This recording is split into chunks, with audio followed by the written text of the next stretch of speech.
Voilà, bonjour à toutes et à tous. Nous sommes encore heureux de vous accueillir sur ce plateau. Nous sommes venus avec une petite équipe, hein. Petite, hein, c'est un grand mot. Alors, il y a Abraham qui est venu avec nous, il y a Tony, il y a Marvin, il y a Frahim et Brimad encore, hein. Nous sommes heureux de vous accueillir pour vous annoncer la parole de Dieu, pour vous témoigner ce que Dieu est capable de faire encore aujourd'hui, à travers nos chants, nos témoignages, une petite parole qui sera annoncée. Si on aurait un thème à donner à cette émission, ça serait vraiment la force qui peut se dégager dans le témoignage. Quand Jésus parle à ses disciples, il va dire vous ne quitterez pas Jérusalem tant que vous n'avez pas reçu la puissance et vous serez. Et c'est vraiment ce que Dieu nous appelle à être et à devenir. Vous serez mes témoins. Et il y a vraiment une force qui se dégage parce que les 3/4 des personnes qui sont présentes sur ce plateau et beaucoup de gens que je connais qui se sont convertis, qui sont aujourd'hui des authentiques chrétiens et qui sont devenus des solutions pour le monde entier, sont des personnes qui ont reçu Jésus par des personnes qui leur ont témoigné de Jésus. Et il y a une véritable force. La Bible dit dans l'évangile de Matthieu au chapitre 28 et au verset 18, Jésus s'étant approché ainsi va leur parler. Il dit « Tout pouvoir m'a été donné dans le ciel et sur la terre ». Et au verset 19, il va dire quelque chose de très important. Jésus vient de ressusciter. C'est la mission de l'Église tout entière. Allez et faites des nations des disciples. Allez et faites des nations des disciples. Et quand on regarde pratiquement tous les événements qui se sont passés déjà dans la Bible, il y a eu des personnes qui ont retrouvé la vue. Il y a des lépreux qui ont été purifiés, des personnes qui étaient liées par des centaines de mauvais esprits qui ont été délivrés instantanés sur le champ. Il y a beaucoup de personnes qui ont reçu leur délivrance et leur guérison parce qu'ils avaient entendu que Jésus était capable de faire ça. Et dans cette émission, c'est ce que nous voulons faire. Nous voulons appeler la présence de Dieu. Nous voulons stimuler votre foi avec nos témoignages. Et on passera un moment où on pourra prier un petit peu pour vous. Et nous sommes convaincus qu'à travers ces moments, des personnes qui sont dans les ténèbres peuvent passer à sa lumière. Des personnes qui sont malades, parce qu'au-delà d'une capacité divine, parce que tout le monde sait que Dieu est capable de guérir. Mais j'aimerais te dire que Dieu veut te guérir. Et qu'au-delà de ça, c'est le message le plus important. C'est que Jésus est mort, mais qu'il est ressuscité. Afin de pouvoir te donner une vie éternelle dans le nom de Jésus. Alors ce qu'on va faire, on va prier le Seigneur. Et après, on va rentrer dans le programme et je vais demander à Briman qui va nous chanter un cantique. Alors je t'invite à fermer tes yeux et à placer ces moments devant Dieu. La Bible dit, c'est Jésus qui dira, sans moi, vous ne pouvez rien faire. Et nous voulons vraiment tout remettre dans les mains de Dieu et accueillir la présence de Dieu dans ce plateau. Là où tu es, si tu es dans une caravane, dans une maison, dans un appartement, dans une voiture, peu importe où tu es, dans le métro, il n'y a pas d'endroit où Dieu n'est pas capable de bénir. Alors ferme tes yeux, ouvre ton cœur et on prie ensemble. Seigneur notre Dieu, nous sommes devant toi et nous te disons merci déjà pour ce que tu vas accomplir. Nous demandons, Père, que la capacité, que la volonté du ciel, que le règne, que ta volonté soient déversés dans ce lieu et pour toutes les personnes qui nous écoutent. Seigneur, que celui qui est malade reparte guéri. Que celui qui est lié soit délié totalement dans le nom de Jésus. Que toute incompréhension disparaisse.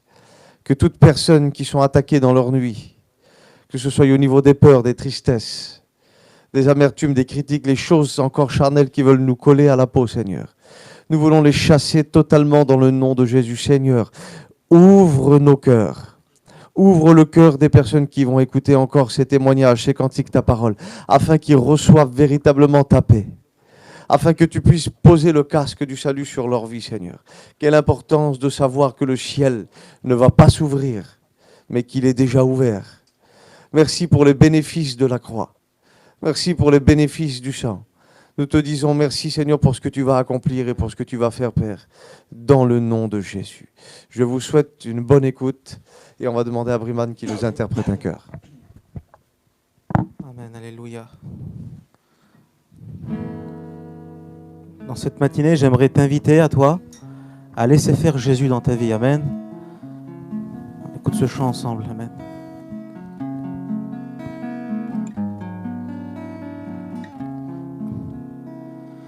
Plonge-moi dans ta rivière d'amour.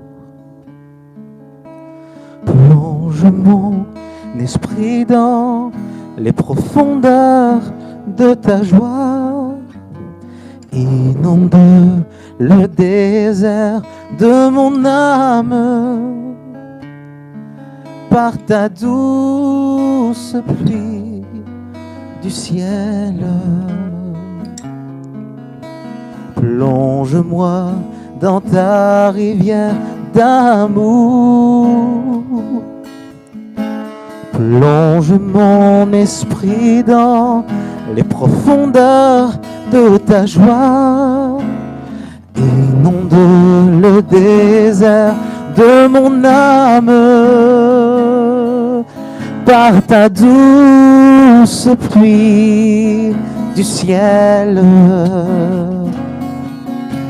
Et mon âme est rafraîchie quand ton onction m'envahit. Et je suis restauré, béni quand ton onction m'envahit.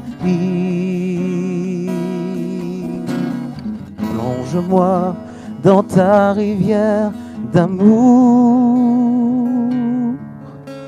Plonge mon esprit dans les profondeurs de ta joie. Inonde le désert de mon âme par ta douce pluie du ciel. Plonge-moi dans ta rivière d'amour. Plonge mon esprit dans les profondeurs de ta joie. Inonde le désert de mon âme par ta douce pluie du ciel. Mon âme est rafraîchie quand ton onction m'envahit.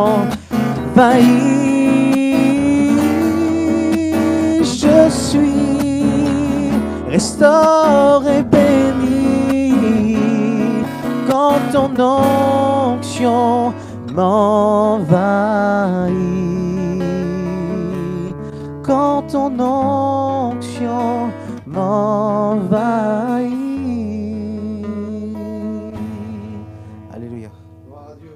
C'est pas vous, mais moi je continuerai de prier, je continuerai de chanter. Quand on est dans la présence de Dieu, c'est quelque chose d'extraordinaire. Quand tu plaides coupable devant le Seigneur, tu es condamné à être libre, à être heureuse. Et ça, c'est la volonté de Dieu. C'est la volonté de Dieu. Quand les disciples, et c'est quelque chose de... Leur attitude a été pertinente. Jésus ressuscite des morts, purifie des lépreux, apporte la paix, la joie aux personnes. Et quand on s'approche de Jésus, on lui pose une question, on ne lui dit pas comment tu fais pour ressusciter un mort, comment tu fais pour guérir les malades. Ça aurait pu être une bonne question. Mais ils ont vu quelque chose parce que Jésus était entouré de personnes qui étaient très religieuses, très pratiquantes dans la religion et très croyantes, mais qui ne vivaient pas grand-chose. Et ils ont vu que cet homme-là, quand il parlait à Dieu, peu importe ce qu'il demandait, Dieu répondait et Dieu exauçait surtout. Et ils sont venus vers Jésus et c'est comme si qu'ils lui ont posé cette question-là. Comment tu fais pour t'adresser à Dieu? Comment tu fais pour être entendu d'en haut et être exaucé d'en haut? Et Jésus va répondre. Notre Père qui est aux cieux, que ton nom soit sanctifié. Et puis vous connaissez cette prière et à un moment donné, il est question d'un appel du ciel sur terre, d'un appel de la volonté du ciel sur terre, d'un appel du règne du ciel sur la terre. Et quelque part, Dieu me faisait comprendre que Dieu n'intervient pas dans les affaires des hommes sans que les hommes aient permis à Dieu de pouvoir atterrir sur leur vie. Et c'est assez, je vais employer ce mot-là, assez gentleman de la part de Dieu, de réaliser qui il est, quelle est sa nature de sainteté, quelle est sa nature de puissance, et qu'il va nous demander à nous, qui sommes au départ de la poussière par grand-chose, mais dans lequel il aura mis tout son amour et dans lequel il aura fait le couronnement de sa création. Il va nous demander, les frères, de savoir si on veut, s'il veut atterrir sur notre vie. Quand il vient vers Bartimée, il dit: que veux-tu que je te fasse? Pourtant, Bartimée est aveugle. Il ne faut pas sortir d'une grande école pour savoir quel était le besoin de cet homme-là. Oui, mais il avait besoin d'entendre. Il avait besoin d'entendre pour plusieurs raisons. Dieu n'intervient pas si l'homme ne lui permet pas. Et c'est pour ça qu'à chaque fois, Dieu entame un dialogue et qu'il va y avoir comme un échange et comme une question-réponse. Et dans tous les témoignages que vous allez entendre, souvent Dieu s'est proposé. C'est pour ça que des fois, Dieu va nous donner des petits coups de pouce. Il va carrément nous donner la réponse dans la question. Est-ce que tu voudrais que je te guérisse? Mais il a tellement envie que tu dises oui, ça veut dire qu'il te le dit comme ça. Et Jésus te pose encore cette question aujourd'hui. Voudrais-tu être heureuse? Voudrais-tu recevoir ton miracle? Il suffit, et c'est ce que nous avons marqué derrière, tout est possible à celui qui croit. Il suffit simplement que tu libères ta foi pour que l'omnipotence divine se déverse véritablement sur notre nature impotente. Nous ne pouvons rien, mais avec lui, tout est possible à celui qui va croire. Alors nous avons Marvin qui est là. Hein. C'est un frère qui navigue entre Lyon, Perpignan et Paris. Il a fait une expérience avec Dieu. Alors on va lui demander qu'il nous explique comment il a rencontré Jésus ou alors une expérience qu'il a faite avec le Seigneur, comme il a sur son cœur. Voilà, bonjour. Je suis ravi de dire ce que le Seigneur a fait dans ma vie. Voilà, je vais vous expliquer mon témoignage. J'étais quelqu'un qui ne calculait pas Dieu. Je ne pensais pas à lui spécialement. Pourtant, on venait vers moi et on me parlait et on me témoignait de Jésus. Mais je restais indifférent sur tout ce que les gens pouvaient dire. Pour pas les contrarier, je disais pas non et je disais pas oui. Je disais voilà, si c'est leur truc, tant mieux pour eux. Et puis un jour, on est venu vers moi et on m'a dit voilà, tu veux voir si Dieu existe? Puis par curiosité, j'ai dit oui. Donc j'ai assisté à une expérience où c'est que j'ai vu la main de Dieu agir. À ce moment-là, j'ai réalisé que Dieu était vivant, qu'il n'était plus dans une crèche sous un sapin de Noël et qu'il pouvait faire quelque chose à ma vie. Et à ce moment-là, j'ai fait une simple prière à Dieu. J'ai dit, Seigneur, je vais venir avec tout ce que j'ai. Je ne veux rien enlever. Si tu es vivant, tu m'enlèveras tout. Et j'ai marché avec le Seigneur comme ça. J'avais un lien, c'était la cigarette. Je sortais pas mal aussi. J'étais un garçon qui sortait beaucoup dans les discothèques, qui aimait boire aussi. Et à ce niveau de cette cigarette, j'ai demandé à Dieu qu'il me l'enlève. Parce que moi, je ne savais pas que c'était un lien. Je ne savais pas que j'étais prisonnier de ça. Pour savoir qu'on est prisonnier de ça, il faut être libre. Et donc, j'ai demandé à Dieu, j'ai dit, Seigneur, j'y paraît que tu l'enlèves. J'ai dit, si tu enlèves cette cigarette, j'ai aux autres. Et je dis à moi, est-ce que tu serais capable de le faire? Et j'ai fait ça d'un cœur sincère. J'ai pas pensé à ce que j'ai pas pensé au lendemain ou au prochain paquet de cigarettes que j'allais acheter. Et puis, justement, le lendemain matin, plus envie de fumer. Je n'avais plus aucune envie d'aller même acheter un paquet de cigarettes. Et ça a fait la même chose pour les sorties. Tout ça, j'ai demandé à Dieu tout doucement qu'il me forme dans sa parole, dans son amour. Et après toutes ces expériences-là, j'ai commencé à ressentir une présence. Un amour que même mes parents, pourtant mes parents m'ont aimé, m'ont donné tout l'amour que des parents puissent produire à des enfants. Et j'ai ressenti une amour différente. C'était l'amour de Dieu. Et quand j'ai ressenti cet amour-là, j'ai vu ce que Jésus a fait pour moi, qu'il a monté à la croix pour mes péchés, pour moi. Moi qui ne me croyais pas pécheur, qui me croyais parfait, eh ben j'étais quelqu'un qui était dans la boue. Je ne me voyais même pas moi-même. Donc voilà, faites des expériences avec Dieu. Dieu, il comble tout. Vous savez, la vie ne fait pas de cadeaux. Mais avec le Seigneur, on a quand même une assurance. Il est là tous les jours. Et nous l'a promis. Et comme il dit ce verset-là, tout est possible à celui qui croit. Il faut juste croire. Que Dieu vous bénisse. Attends, Marvin, qu'est-ce qui s'est passé depuis que tu es chrétien? Ça fait combien de temps que tu es chrétien maintenant? J'ai donné mon cœur à Dieu il y a 2 ans et demi et j'ai passé par les eaux du baptême au mois d'octobre. Alors, il s'est passé des choses merveilleuses. Entre-temps, ma femme s'est baptisée aussi. Amen. Elle a eu, le Seigneur nous donne le privilège de ne plus se soucier au lendemain. Amen. Ça, c'est un privilège il y a que Jésus qui peut faire ça. Parce que le problème qu'on a, nous, surtout pour moi, c'est qu'on se soucie beaucoup.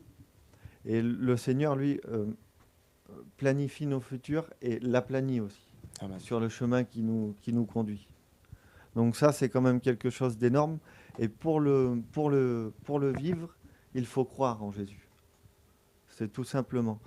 Après, voilà, vous savez, il y a des hauts, il y a des bas.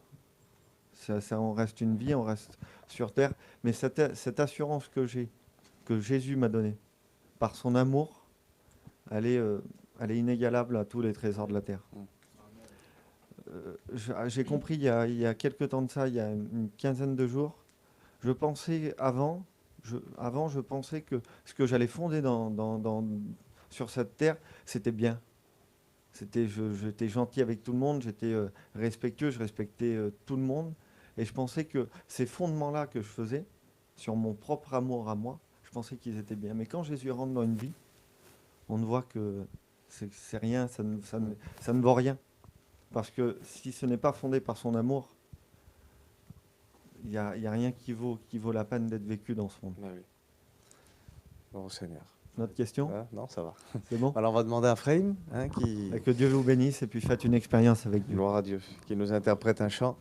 J'aimerais qu'on reste dans cette attitude spirituelle, dans cette atmosphère spirituelle, qu'à travers le chant que le frère va chanter, que tu puisses peut-être poser une question à Dieu, et puis si tu es jaloux de Marvin, eh ben fais comme lui, fais une expérience avec Jésus.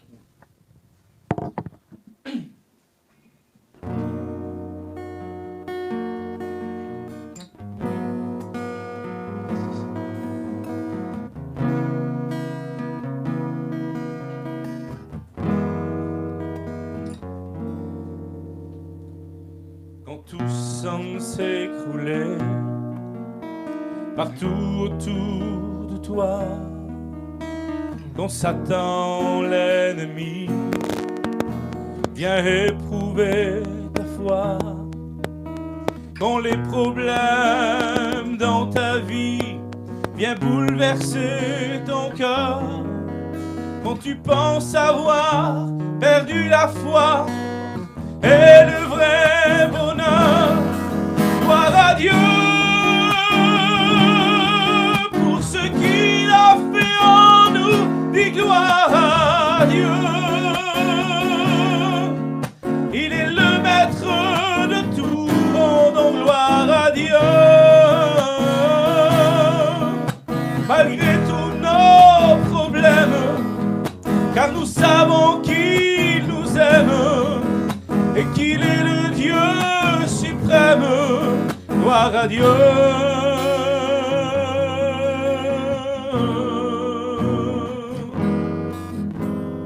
Mais Satan est un menteur, il voudrait te faire penser que tu resteras toujours esclave de ton péché. Prends le bouclier de la foi et sa puissante épée. Nous sommes les enfants du roi des rois, du Christ ressuscité. Gloire à Dieu pour ce qu'il a fait en nous, dit gloire à Dieu. Il est le maître de tout, rendons gloire à Dieu. Malgré tous nos problèmes, car nous savons qu'il nous aime et qu'il est le Dieu suprême, gloire à Dieu.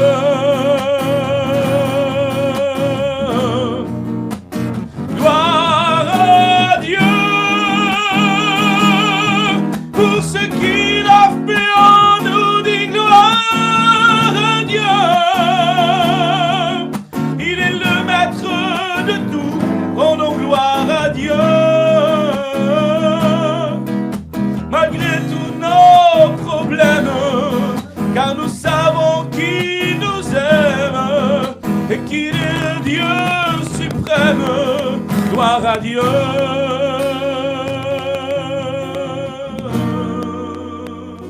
Amen. Bon Seigneur. Je passe la guitare à Briman. Tiens. Tiens, Briman. Et hop là. Bon, on est à la maison. Ça va? Vous êtes bien? Tony, pas trop stressé? Non. Ça va être ton tour? Hein, tu vas nous expliquer, prends le micro, tu vas nous expliquer ou une expérience ou comment tu as rencontré Jésus. Hein? Voilà, moi, j'aurais voulu vous raconter une expérience que j'ai fait vis-à-vis de ma fille. J'ai une petite fille de 10 ans. Et puis, elle avait 3 mois. J'ai vu qu'elle avait les yeux qui tournaient. Elle avait un problème. Elle avait un strabisme. Et puis, elle n'avait pas beaucoup de dixièmes dans les yeux. Dans un œil, surtout en particulier. Et puis, il y a 10 ans que je la faisais suivre dans une clinique à Paris. Je l'emmenais, des fois, c'était tous les 6 mois. Ça dépendait comment ça progressait. Des fois, c'était tous les 3 mois. Des fois, c'était tous les mois. Et des fois, c'était tous les semaines avec la rééducation. Donc, je l'emmenais assez souvent. Et puis, chaque fois que je l'emmenais, souvent, j'avais des mauvaises nouvelles. Des fois, c'était un petit peu mieux. Elle avait pris un 10e. Mais le mois d'après, on en avait perdu 2. Donc, c'était vraiment compliqué depuis des 10 ans. Là, ça l'a joué comme ça. Et puis, cet hiver, au mois de janvier, ma fille, dans une réunion, elle s'est levée à l'imposition des mains. Les pasteurs, ils ont prié pour son cas. Et c'est une fille qui avait toujours une occlusion, qu'ils appellent ça. C'est un pansement. Elle avait des verres très épais. Et puis, elle avait un pansement sur un œil qu'elle voyait bien pour que l'autre travaille. Et puis, après la réunion, elle nous a dit qu'elle avait ressenti quelque chose de particulier, la petite. On a retiré le pansement. Et on avait laissé les lunettes. Et le lendemain, elle avait des forts mal de tête. Donc, j'ai appelé la clinique. J'ai dit comment que ça se fait. Je me posais la question. Elle dit c'est que les lunettes ne sont plus du tout à sa vue. Donc, on lui a retiré les lunettes. Et ma fille, maintenant, elle voit bien. Elle a enfilé des perles, quelque chose qu'elle n'avait jamais fait de sa vie parce qu'elle ne pouvait pas du tout... elle avait du mal à voir, elle nous voyait mal. Et vraiment, on a vu vraiment une guérison. Alléluia. Ses yeux sont redressés, ça se redresse vraiment bien. Et puis la vue, elle est correcte maintenant. Je remercie le Seigneur pour ça. Alors au Seigneur. Bon, c'est vrai que la guérison, c'est un sujet très vaste. Moi, je pense sincèrement que la volonté de Dieu, c'est de guérir. Mais pas tout le monde n'est guéri. C'est vrai qu'il y a des mystères. Je pense, parce que c'est écrit aussi, que la volonté de Dieu, c'est que tous les hommes soient sauvés. Mais tous ne seront pas sauvés non plus. Il y a toujours, si vous voulez, une cause à effet. Et je pense que Dieu nous donne un enseignement terrible. Les apôtres vont vers Jésus, puis posent une question vis-à-vis de la foi, vis-à-vis d'une foi qui voudrait qu'elle augmente, mais Jésus ne répond pas. Il dit ce n'est pas en fonction de la quantité, ce n'est pas en fonction de la grandeur, mais simplement une petite foi de qualité. Et je pense que c'est ça, une petite foi de qualité. Il faut apprendre à aiguiser notre foi, apprendre à la faire devenir forte plutôt, et que ça devienne quelque chose dans notre cœur qui soit une évidence que Dieu veut notre bien. Parce que notre foi va se poser sur notre théologie et sur notre compréhension de l'Écriture. Et Jésus parle et il va dire, vous direz à cette montagne, même si vous avez une foi grand comme un grain de sénévé. Donc il nous appelle quelque part à localiser notre problème, à localiser d'où vient la nature et la source de notre problème. Je vois cette histoire où une sœur expliquait qu'elle était fatiguée, elle n'en pouvait plus, parce qu'elle était constamment en train de nettoyer les toiles d'araignée que l'araignée faisait dans sa maison. Et son mari, il rentre, il voit sa femme à l'allonger, elle dit « J'en ai marre, il y a des toiles d'araignée partout. » Et à chaque fois que j'enlève les toiles d'araignée, que je les nettoie, eh ben, il refait une toile d'araignée là-bas, il en refait une. Le mari, il rigole, il dit bah, « T'as qu'à trouver l'araignée et la tuer. » Et je pense que dans notre vie avec Dieu, c'est comme ça. Et Dieu nous appelle véritablement à chercher à l'intérieur de nous quelle est la nature de ce problème. Et il faut menacer le problème. Demander à la montagne de partir. Comme Jésus l'a fait, fièvre, tu t'en vas. La fièvre est partie. Localiser si tu as un problème de sourdité, de demander à l'oreille qu'elle s'ouvre. Tout pouvoir nous a été donné, lui a été donné dans le ciel et sur la terre, et nous sommes son corps. Nous avons le droit aussi de parler aux éléments, de demander aux choses qu'elles nous obéissent, parce que nous sommes le corps de Jésus, les frères. Et parce que Dieu nous a donné la capacité et la possibilité de parler de ces choses-là. Nous avons vu, et Dieu a permis, je bénis Dieu, beaucoup de personnes être guéries, beaucoup de personnes être délivrées. Des personnes en une parole, le cœur s'est ouvert, la foi a été libérée et leur miracle a été touché. Que Dieu soit béni. Merci Tony pour ton témoignage. Que ça encourage encore des personnes, parce que vous savez, voir de la famille souffrir, c'est quelque chose. Souffrir soi-même, c'est quelque chose. Mais voir ses enfants souffrir, c'est quelque chose. Et Dieu a vu Jésus souffrir. Dieu a vu Jésus souffrir. Et je parle pour quelqu'un, je sais qu'il est en train de te parler à ce moment-là. J'aimerais prier pour toi. Toi qui as des enfants qui souffrent, que tu pries depuis des années, la destination de Dieu, c'est la bénédiction. J'aimerais qu'on incline nos fronts quelques instants et puis qu'on va prier pour toi. On va prier pour que Dieu fasse quelque chose, pour que Dieu permette que tu sois le moyen de solution pour tes enfants, simplement déjà à travers tes prières. Je vais prier pour toi. Seigneur, nous sommes devant toi. Seigneur, je te demande de bénir ces personnes, Seigneur, qui pensent à leurs enfants. Toi, les difficultés, Seigneur, les soucis, les tracas que ça peut faire, tu nous comprends parfaitement. Seigneur, viens consoler leur cœur à travers l'exaucement que tu opères à partir d'aujourd'hui. Que tout ce qui veut tenir captif, Seigneur, leurs enfants, soit brisé dans le nom de Jésus. Nous voulons menacer ensemble toute maladie qui se permettrait de rester sur le corps de ces enfants, Seigneur. Je te demande une guérison, Seigneur, une délivrance instantanée. Un processus de bénédiction. Viens déposer quelque chose de particulier, Seigneur. Peu importe la nature du problème, tu révèles quelle est la nature de cette montagne, afin qu'elle puisse, Seigneur, la localiser et l'éjecter hors de sa vie. Nous avons ainsi prié, Père, dans le nom de Jésus. Dans le nom de Jésus. Crois à cette parole. Voilà, que Dieu soit béni. Je vais demander à Brimad qui nous rechante un cantique. Allez, vas-y, frère. Ce que tu veux, ce que tu as sur ton cœur.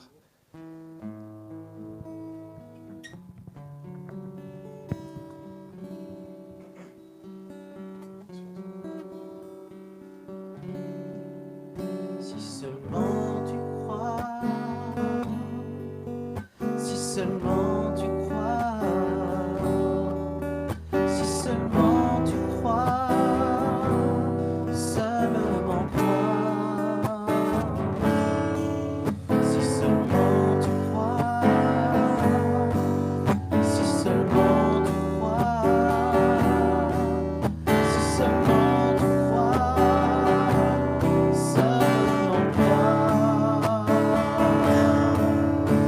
seulement tu crois, seulement crois, si seulement tu crois, tout devient possible. Si seulement tu crois, confesse que c'est ainsi. Si tu ne vois pas, ne donne pas de place au doute, mais seulement et crois. Si seulement tu crois, tout devient possible.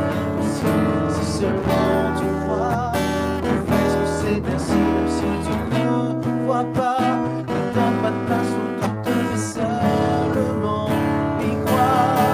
Parce que personne n'est comme lui, personne n'est comme lui, personne n'est comme lui, personne n'est comme lui, personne n'est comme lui. Jésus-Christ de Nazareth. Personne n'est comme lui, personne n'est comme lui, personne n'est comme lui, personne n'est comme lui, personne n'est comme lui, comme Jésus-Christ de Nazareth, parce qu'il est digne,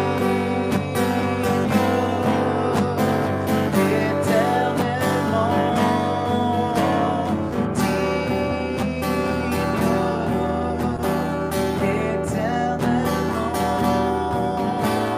digne, seul devant toi je m'incline. Écoute les paroles de ce cantique. Si seulement tu crois, il n'y a que ça à faire. Si seulement tu crois, Je t'invite à libérer ta foi. Reçois ton miracle, reçois ta guérison, reçois ton exaucement. Reçois ton exaucement maintenant, au nom de Jésus. Reçois le feu du Saint-Esprit, reçois le feu de Dieu maintenant, au nom de Jésus. Oui, Jésus.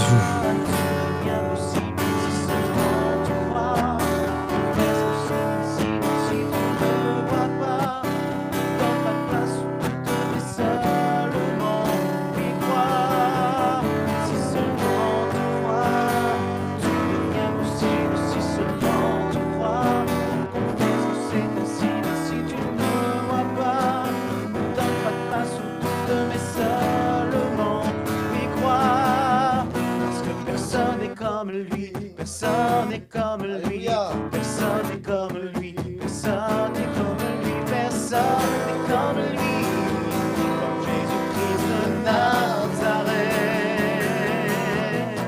Personne n'est comme lui, personne n'est comme lui, personne n'est comme lui, personne n'est comme lui, personne n'est comme lui, comme Jésus-Christ de Nazareth.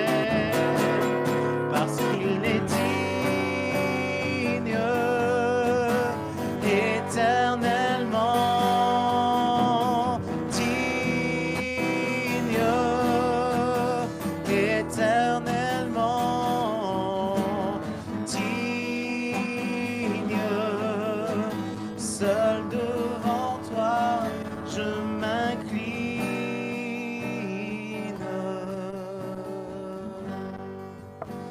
Gloire au Seigneur. Voilà, on va demander à Kislan. Vous dites un petit mot. Amen, bien, gloire à Dieu. Bonjour à tous. Soyez bénis là où vous êtes, frères et sœurs. Aujourd'hui, j'aimerais partager avec vous une expérience que j'ai faite quelques années après ma conversion. Vous savez, lorsqu'on vient à Christ, au début, on croit qu'on a tout donné à Dieu. Mais en fait, on a donné simplement ce qu'on connaissait. Et Jésus est venu établir un petit camp de base, en quelque sorte, dans nos vies. Et au fur et à mesure, en fait, qu'on avance dans la vie chrétienne, eh bien, Jésus désire gagner du terrain. Et l'issue des combats, j'aimerais vous dire qu'il n'a fait aucun doute, parce qu'il a dit qu'il nous l'a promis dans sa parole, celui qui a commencé en vous cette œuvre la rendra parfaite. Mais vraiment, au fur et à mesure qu'on avance avec Dieu, on s'aperçoit que Dieu doit prendre de plus en plus de place dans nos vies. Et Dieu est à l'œuvre dans certains recoins de notre vie dont on n'était pas conscient. Il y a quelques années de cela, j'aimerais partager cette expérience avec vous. Ça faisait quelques années que j'étais chrétien. J'étais jeune marié. Et vraiment, j'avais besoin en fait, d'être rééduqué par le Seigneur. Il y avait des pensées destructrices que je nourrissais, des pensées qui étaient erronées et qui me faisaient beaucoup de mal, qui m'empêchaient de m'épanouir avec Dieu. Et un soir, c'était un samedi soir, en lisant la Bible, je suis tombé sur un verset de 2 Corinthiens 10, verset 5. Et il est dit dans ce verset, « Les armes avec lesquelles nous combattons, elles ne sont pas charnelles, mais elles sont spirituelles, elles sont puissantes par la vertu de Dieu pour renverser les forteresses. » Et il va dire au verset 5, « Nous renversons les forteresses et toute hauteur qui s'élève contre la connaissance de Dieu, et nous amenons toute pensée captive à l'obéissance de Christ. » Et ce verset-là vraiment m'a interpellé. J'ai fermé la Bible et toute la nuit, j'ai pensé à ce verset. Le matin, je me suis réveillé, j'avais encore ce verset à l'esprit. Je l'ai partagé avec ma femme. Et puis, c'était le dimanche matin, donc on a été au culte. On a été chercher un foyer de chrétiens. Et dans la voiture, je discutais avec mes amis et je leur partageais ce verset. Vraiment, ce verset revenait à mon esprit. Nous renversons les raisonnements et toute hauteur qui s'élève contre la connaissance de Dieu. Et nous amenons toute pensée captive à l'obéissance de Christ. Et je partageais ça avec mes amis, alors qu'on était en chemin pour aller à l'église.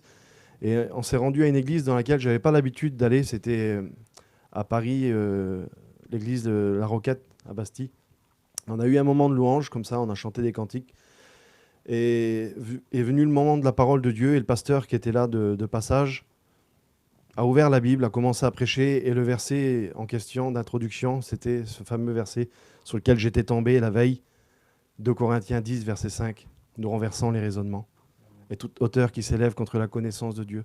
Et nous amenons toute pensée captive à l'obéissance de Christ. Et là, les amis qui étaient avec moi, avec qui j'avais partagé ça, se sont tous retournés vers moi, m'ont regardé. Et vraiment, j'ai compris que je devais être attentif parce que c'est un rendez-vous divin pour moi. Vraiment, ça a été une expérience importante. Il y avait des pensées qui me faisaient beaucoup de mal. On m'avait dit, depuis mon enfance, on avait prononcé vraiment des paroles de mort sur moi. On m'avait dit, t'es bon à rien. On me comparait souvent à d'autres. On me disait, tu feras jamais rien de bon dans ta vie. Et moi, ça, je l'ai cru, en fait. Et malgré le fait que j'étais chrétien, j'avais toujours un complexe d'infériorité. Je pensais que, à cause de mes faiblesses, à cause de mes manquements, Dieu ne pouvait pas se servir de moi. Et vraiment, ce jour-là, tous ces raisonnements, toutes ces hauteurs qui m'empêchaient de m'épanouir en Dieu ont été renversés. Et ça, j'aimerais vous dire que c'est par la puissance de Dieu qu'on le fait. Nous ne pouvons pas le faire de nous-mêmes, renverser ces raisonnements, ces pensées qui sont erronées. Et ça, j'aimerais vous dire que les pensées sont vraiment importantes. Entre parenthèses, j'aimerais dire ça aux chrétiens. C'est pour cette raison-là que l'apôtre Paul exhorte les chrétiens, à un moment donné dans une des épîtres, que tout ce qui est bon, que tout ce qui est pur, vertueux, digne de louange, soit l'objet de vos pensées. Et ensuite, il dit, ce que vous avez vu en moi, pratiquez-le. La pratique, ça vient après. Mais d'abord, il les exhorte toujours à entretenir ces bonnes pensées. À un moment donné, il dira aussi, nous sommes son ouvrage, ayant été créés en Jésus-Christ pour de bonnes œuvres. Avant de faire les bonnes œuvres, encore une fois, les bonnes œuvres viennent après. D'abord, nous sommes. Et je crois que c'est important parce que dans le livre des Proverbes aussi, il nous est dit que nous sommes ce que nous pensons. Il est tel que sont les pensées de son âme. Et j'aimerais vous dire que si vous nourrissez des mauvaises pensées, des pensées qui sont erronées, bien ça va avoir un impact direct sur votre conduite, sur votre marche, sur votre vie chrétienne, sur votre pratique. Par contre, si vous vous laissez transformer votre intelligence par le Saint-Esprit, si vous laissez renouveler par le Saint-Esprit, parce que la Bible nous enseigne, eh bien, ça va avoir aussi un impact sur votre conduite, sur votre marche. À un moment donné, dans l'épître aux Éphésiens, l'apôtre Paul dresse un portrait de ce que nous étions avant. Et c'est pas glorieux. Il va dire, vous étiez morts dans vos offenses. Vous étiez des enfants de la rébellion. Ça, c'est ce que nous étions avant. Vous étiez païens, étrangers à la vie de Dieu, des gens du dehors, des incirconcis. Mais en parallèle, il dresse le portrait de ce que nous sommes devenus en Christ. Il va dire, vous êtes des saints, gens de la maison de Dieu, des citoyens du royaume des cieux. Vous êtes l'habitation de Dieu en esprit, le temple du Saint-Esprit. Et ça, juste ça, je ne sais pas pour vous, mais je pense que ça devrait produire en nous de la louange, de l'adoration, mais pas seulement. Ça devrait aussi avoir un impact direct sur notre marche, sur notre conduite. Et c'est justement le thème que l'apôtre Paul aborde un peu plus tard dans l'épître aux Éphésiens. Il est question de la marche. Il y a ce mot-clé qui revient à plusieurs reprises. Marcher d'une manière digne du Seigneur. Marcher dans l'amour. Marcher avec sagesse. Ne marchez plus comme les païens qui marchent selon la vanité de leurs pensées. Il va dire, autrefois vous étiez ténèbres. Maintenant vous êtes lumière dans le Seigneur. Marchez comme des enfants de lumière. Ça a un impact direct sur notre marche. Remarquez que le verset ne dit pas autrefois vous étiez dans les ténèbres, mais il va dire autrefois vous étiez ténèbres. C'est ce que nous étions, c'était notre nature. Et il va dire aujourd'hui vous êtes lumière dans le Seigneur. Et donc marchez comme des enfants de lumière. Donc ce que j'aimerais vous dire à travers de cette expérience, c'est qu'il est important qu'on puisse saisir et comprendre l'identité qu'on a reçue en Christ. J'aimerais te dire à toi qui m'écoutes que ton passé n'a aucun avenir.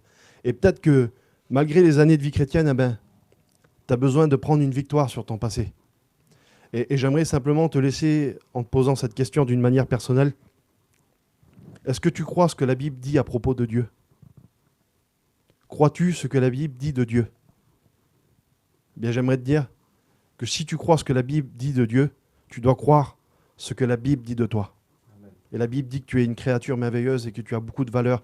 Et Dieu t'a valorisé à la croix en donnant ce qu'il avait de plus précieux, son Fils unique pour toi. Donc j'aimerais te le dire, tu as beaucoup de valeur, tu n'es pas une erreur. Et même toi, si tu as du mal à t'accepter, j'aimerais te dire que Dieu est pour toi, lui. Dieu est ton premier supporter, que Dieu te bénisse. Amen. Gloire au Seigneur. Il y a des questions qui ont été posées, puis on va essayer de vous répondre.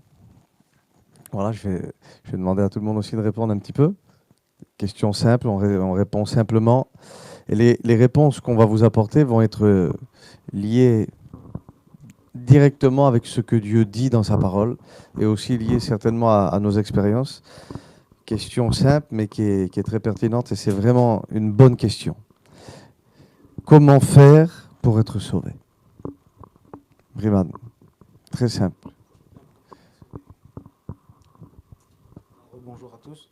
Comment faire pour être sauvé? C'est une question que je me suis posée à un moment donné.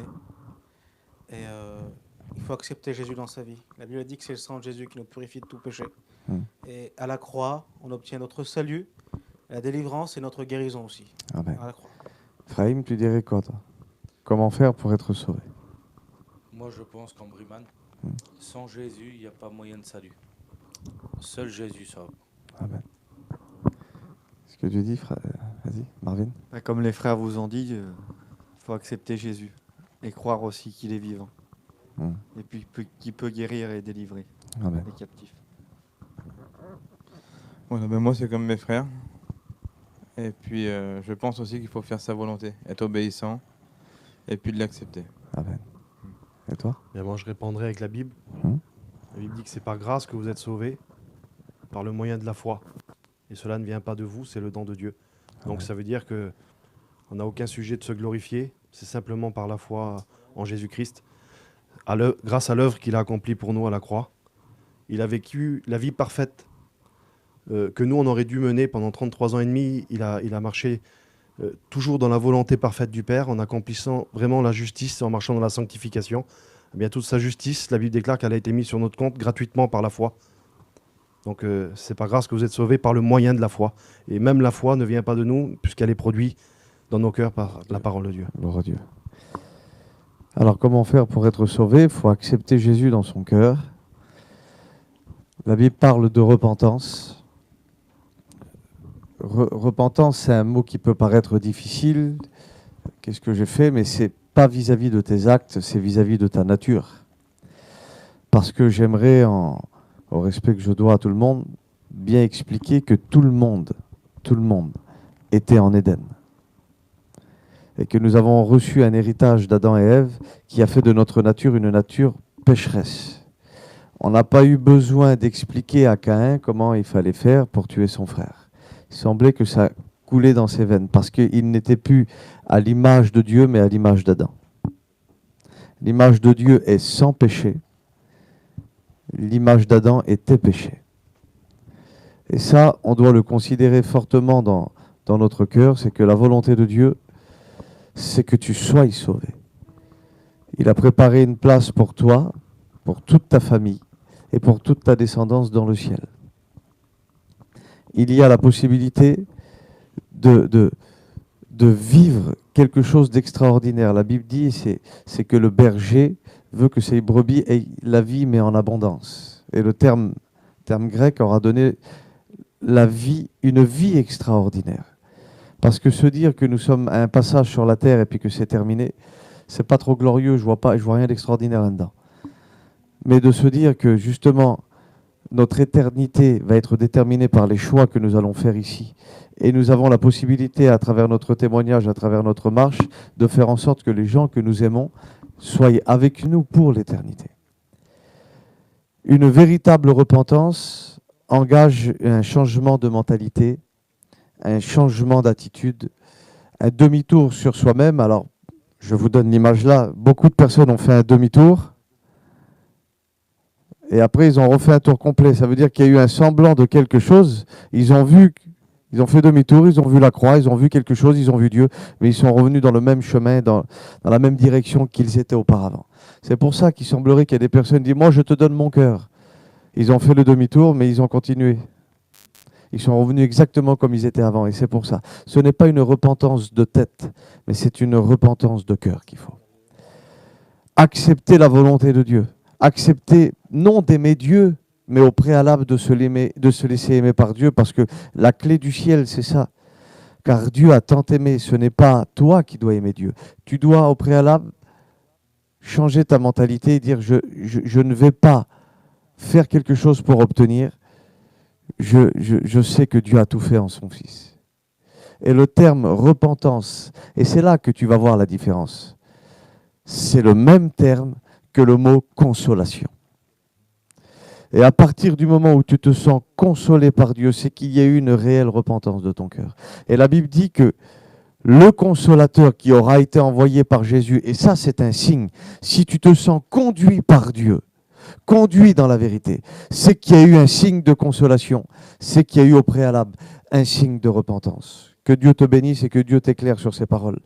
La deuxième question, c'est une bonne question, et puis je pense que voilà, on a tous passé un petit peu par là. Jésus est Seigneur. Alors pourquoi est-ce qu'on souffre dans nos vies? Après, je ne sais pas si la personne qui écrit cette question est une chrétienne ou un chrétien, ou quelqu'un qui n'est pas véritablement engagé. Déjà, j'aimerais te dire que la souffrance, elle n'est pas une destination. La souffrance est un passage. Et elle est même, au-delà d'un passage, elle peut être un enseignant pour ta vie, que Dieu permet sur toi. Alors après, est-ce que tu souffres parce que tu désobéis? Là, c'est autre chose. Là, c'est autre chose. Parce que la Bible dit que la bénédiction, elle tombe sur toi à partir du moment où tu es considéré comme un homme ou une femme qui obéit à Dieu. Donc c'est ça la clé. Si tu vis dans l'obéissance, si tu vis dans l'acceptation de sa parole, parce qu'un frère disait ça et c'était beau, tu écoutes la parole et simplement écouter la parole revient à prendre la nourriture et la mettre dans ta bouche. Mais la mettre dans ta bouche ne suffit pas. Tu auras le goût, les saveurs, tout ce que tu veux, mais tu vas maigrir et tu vas mourir. Il faut avaler la parole. Il faut avaler la nourriture. Quand Dieu te dit quelque chose, même que tu ne comprends pas, même que ça te semble difficile, il faut que tu fasses justement ce pas de foi. Parce que c'est pas logique que l'apôtre Paul est jeté en prison. Pour le lendemain, on ne sait pas quel sort on lui réserve, mais ce n'était pas un sort glorieux, que lui, il arrive à chanter des cantiques. Le signe qu'on chante des cantiques, les frères, c'est le signe que nous sommes en train d'adorer Dieu et que nous sommes dans la joie. Jacques a été décapité. Hérode a vu que ça a plu au peuple qui était là. Il fait arrêter Pierre pour faire la même chose. Et Pierre est jeté en prison, dans une prison très très bien gardée, où il est complètement conscient que le lendemain ou quelques jours après, il va comparaître devant le peuple et certainement qu'il va y avoir ou une lapidation ou, je ne sais pas comment on peut dire, une souffrance physique qui va engendrer une mort. Donc imaginez-vous les ténèbres qui peuvent être autour de vous et en train de vous dire « tu vas mourir, tu n'as pas servi le bon maître ». À quoi a-t-elle servi ta vie? Tu vois bien que ça ne vaut rien. Vous voyez toutes ces choses-là qui peuvent venir dans nos pensées? Non, lui, il dort. Et le signe qui dort, c'est le signe qu'il a une totale confiance et une totale paix en Dieu. J'aimerais dire à quelqu'un, la Bible dit, même si je marche dans la vallée de l'ombre de la mort, je ne crains aucun mal. Mais il y a des gens que même s'ils sont dans cette vallée, ils ne marchent pas. Ils se sont assis, ils se sont endormis, ils se sont arrêtés. La Bible dit que celui qui marche dans la vallée de l'ombre de la mort, il ne craint aucun rien. Ça veut dire qu'il ne faut pas être fixé sur l'adversité, mais il faut être fixé sur ce qu'il y a derrière l'adversité. C'est comme si que tu regardes vers le ciel, il y a notre ciel à nous, mais si tu perces un peu plus loin, il y a le royaume des ténèbres, les frères. Ah, il y a le royaume de ténèbres, il est sur nous, il nous regarde, oui. Mais si tu as les yeux de Dieu, les yeux spirituels et les yeux de l'obéissance, tu ne vois pas le royaume des ténèbres. Tu vois les cieux de Dieu qui sont au-dessus du royaume des ténèbres. Ça veut dire qu'il n'y a aucun ténèbre qui peut être sur toi sans que ce soit par le contrôle du troisième ciel, sans que Dieu a véritablement les regards. La Bible dit que les ténèbres, parce qu'il y a une question qui a été là, comment sortir des ténèbres? Alors si tu es dans l'obéissance de Dieu, les ténèbres ne peuvent pas rester. C'est comme une forme de mirage, parce que la Bible dit que la bénédiction est poursuivie d'aucun chagrin. Si tu es béni et qu'il y a un chagrin qui arrive, tu refuses ce mensonge parce que c'est un mensonge. Ça n'existe pas. C'est impossible. Parce qu'à ce moment-là, on ferait de la Bible menteur, et puis si la Bible est menteur, ben Dieu n'est pas Dieu. Et si Dieu ne descend pas sur sa parole, je vous le dis les frères, Dieu peut cesser d'être Dieu. Mais Dieu ne pourra jamais cesser d'être Dieu, parce que les choses qu'il a dites, il va les accomplir. C'est à nous de trouver le moyen de faire en sorte que la parole de Dieu se manifeste dans nos vies. Et dans le livre des Éphésiens, il est question véritablement des ténèbres et de la lumière, du mystère caché qui a été révélé par Christ à l'apôtre Paul. Et il va dire que les ténèbres qui arrivent sur vous, excusez-moi du mot, elles sont stériles. ça veut dire qu'elles ne peuvent pas enfanter. Jacques dira, ce qui est terrestre et charnel est diabolique. Il nous montre le chemin. Ça veut dire que un démon ou les œuvres du diable se posent sur la chair qu'il se pose sur les choses terrestres. Ça veut dire que c'est le pont, c'est le lien, c'est leur façon d'opérer. Donc c'est pour ça qu'il y a toujours eu un appel à mourir à nous-mêmes. Parce que si je le pousse et qu'il ressent dans son corps des choses, il va me pousser aussi. Mais si je suis mort à moi-même, je ne vais pas réagir. Parce que je suis mort avec Christ et je suis ressuscité avec lui. Je suis une nouvelle création. Tu dois t'armer dans tes pensées des choses, comme il a dit tout à l'heure Abraham, que Dieu a dit à ton sujet. Tu es aimé de Dieu. Tu es une nouvelle création, formée pour des bonnes œuvres. Tu n'es pas n'importe qui. Le jour où tu as passé par les eaux du baptême, Dieu a parlé sur Jésus, il a dit « Celui-ci est mon fils bien-aimé ». Quand tu es passé sur les eaux du baptême, Dieu a dit la même chose sur toi et les ténèbres l'ont entendu. Et le fait que tu ne connais pas qui tu es, c'est là que tu permets aux ténèbres d'arriver sur toi. Mais la Bible dit que les ténèbres, leurs œuvres sont stériles. Donc ça veut dire qu'elles ne peuvent pas enfanter sur notre accord. Donc quand les ténèbres viennent sur moi, je les chasse, je les fuis ou je les ignore parce qu'elles n'existent pas. La Bible dira, vous les dénoncerez, et je te donne la clé, vous les dénoncerez et la lumière va apparaître. Vous avez qu'à être dans une pièce toute noire et d'un seul coup vous allumez la lumière et les ténèbres s'en vont. Et en réalité, les ténèbres sont quelque chose de simple. Les ténèbres, c'est simplement l'absence de lumière. Ésaïe 60 dira, certes, les ténèbres environnent la terre. Comme si que Dieu est au courant, c'est bon, je suis au courant. Mais sur toi, la lumière se lève, alors je t'ordonne, le texte littéral, de devenir lumineux. Ça veut dire que la lumière qu'il y a à l'intérieur de toi, qui a été déposée par Dieu le Père, par Dieu le Fils et par Dieu le Saint-Esprit, doit être extériorisée autour de toi. Ça veut dire que Dieu est partout, mais Dieu ne se manifeste pas partout. Mais tout est possible à celui qui croit. Et je prie pour toi qu'à partir d'aujourd'hui, ça ne sera plus jamais pareil. Dernière question, les frères, il a été question de comment bien marcher avec Dieu. La base de tout ça, c'est l'obéissance. C'est pas autre chose.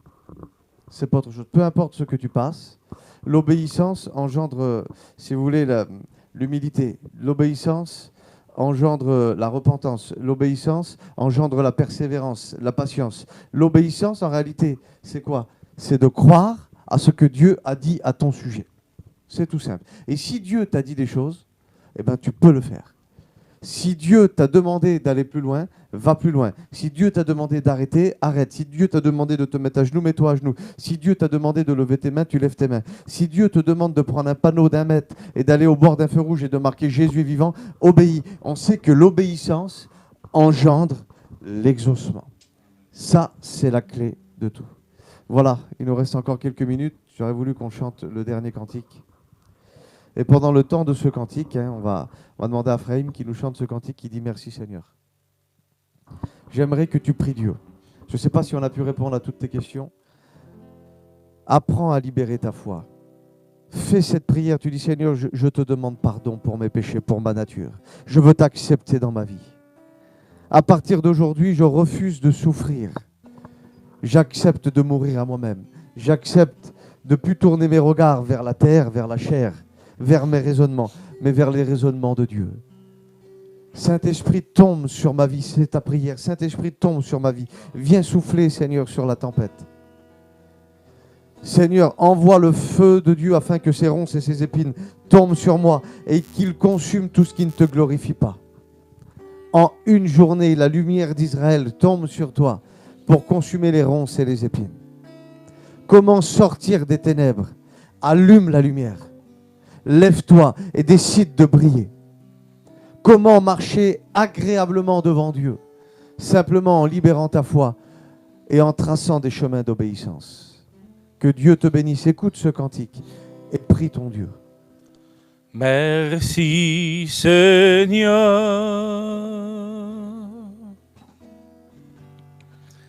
d'être venu pour me chercher. dans la nuit où je me trouvais, seul désemparé.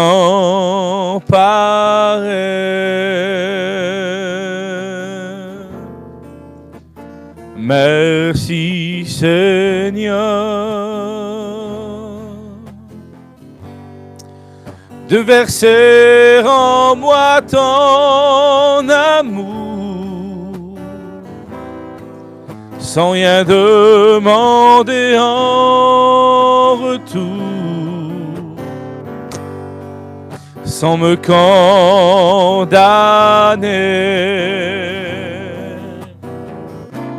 Jésus a transformé ma vie, il en a fait une harmonie. Je ne suis plus seul ici-bas, car tu es là. Jésus, tu me remplis de bonheur et ta joie inonde mon cœur. Tu m'as libéré, pardonné. Alléluia.